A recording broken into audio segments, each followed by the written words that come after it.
All right, cooling season is officially upon us, and you know what that means? It's time to get those swamp coolers fired up. But look, we're not just here to flip a switch. This is a master level guide. We're going to walk through a professional startup, step by step to make sure every unit you touch runs flawlessly. Let's dive in. So we've broken this whole job down into 5 clean phases. We'll kick things off with safety and prep, the stuff you do before you do anything else. Then we'll get into the guts with unit maintenance. After that, it's all about the water system. Then comes the moment of truth, power on and final checks. And finally, we'll wrap up with how to finish the job like the pro you are. First up, safety and initial prep. Look, I know it's tempting to just jump in, but these steps are absolutely critical. A master-level job is a safe job, period.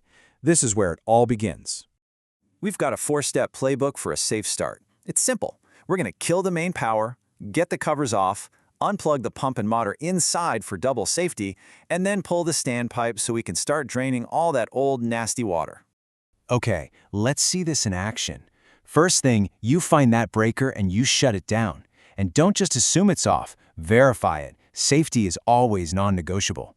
Once you're sure it's dead, you can start pulling off the access panels and see what you're working with. All right, now we're heading inside the unit. You're going to unplug both the pump and the blower motor. This completely isolates them so there's zero chance of an accidental startup. With that done, go ahead and pull the standpipe out. All that gunk from last season can start draining out and we can get that pan ready for a deep clean. And that brings us to phase 2, maintenance inside the unit. This is where a true pro earns their stripes. Your attention to detail right here is what's going to prevent those annoying callbacks later in the summer. I absolutely love this saying. The details determine the diagnosis. Because that's what we're doing, right? We're not just cleaning things, we're performing a full diagnostic checkout, looking for tiny problems before they become huge headaches. Step 5, tackling that reservoir. And just look at that. All that sediment and scale, that's your enemy. It gets sucked into pumps, it clogs lines, it ruins pads. Getting this pan sparkling clean is the foundation for a healthy cooler all season long. Next up, the moving parts. On the left, we're checking the belt. You're looking for any cracks, fraying, or if it's got that shiny glazed look. Give it a push. You want the right amount of play, not too tight, not too loose. Then, on the right, get your oil out. You need to lubricate the bearings on the blower and the motor. This is absolutely critical for keeping things running quiet and smooth. Okay, mechanicals are serviced. We are now moving on to phase 3, restoring the water system. And listen up, because precision here is everything. This next part includes the single most critical adjustment of the entire service. First things first, head over to the water supply and turn it back on. Let that fresh water run into the pan and flush out any last bits of debris. While it's doing that, this is the perfect time to find that water pump and make sure its little intake screen is totally clean and clear of any gunk. Once that pan is nicely flushed, it's time to put the standpipe back in. Now, here is a pro tip that will save you a world of hurt. Hand tighten only. Seriously, don't even think about putting a wrench on this thing. You crank down on that, you risk cracking the fitting, and then you've got a real problem on your hands. Just snug it up. All right, get ready. We've come to it. The most important measurement of this entire job. The one number that prevents callbacks and water damage. It's simple, but it is everything. It is 1/2 inch. And here is why that 1/2 inch is non-negotiable. As the pan fills up, you need to adjust that float arm so that the water shuts off exactly 1/2 inch below the top of that standpipe. If it's any higher, you're asking for an overflow. Any lower, and you could starve the pump. That 1/2 inch gap, that's the money spot. Okay, our water level is dialed in. Now let's make sure the rest of the delivery system is good to go. Give those pads a good look for any heavy mineral buildup. Then grab a small screwdriver or a pick and clean out every single one of those little water distribution slots up top.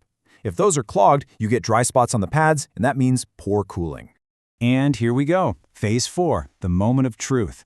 Power on and final checks. All that prep, all that detail work, it all comes down to this. Let's fire it up and verify our work. First, back inside the unit one more time. Let's get that blower cord and the pump cord plugged back in. Make sure you get a good solid connection. You don't want to be troubleshooting a loose plug after you've put all the panels back on. Now, for the power-up sequence, this is a critical safety step.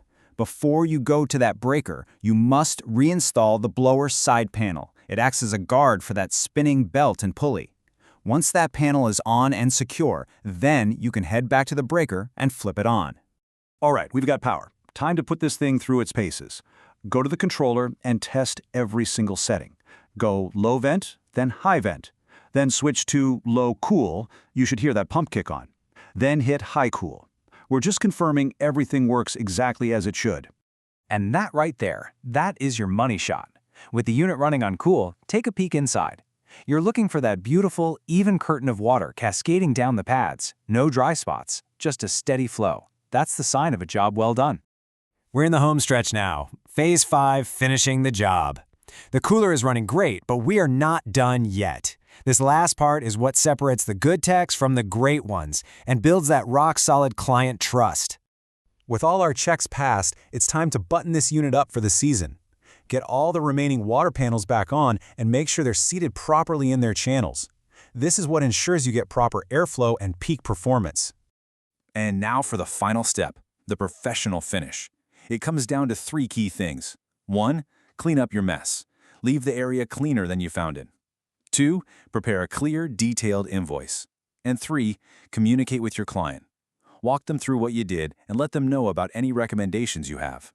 Because at the end of the day, this is the difference, right? On the left, you've got the unit serviced by a pro. On the right, you've got, well, whatever's happening over there. Following these steps ensures your clients get reliability and efficiency all summer long, and that's the difference a master technician makes.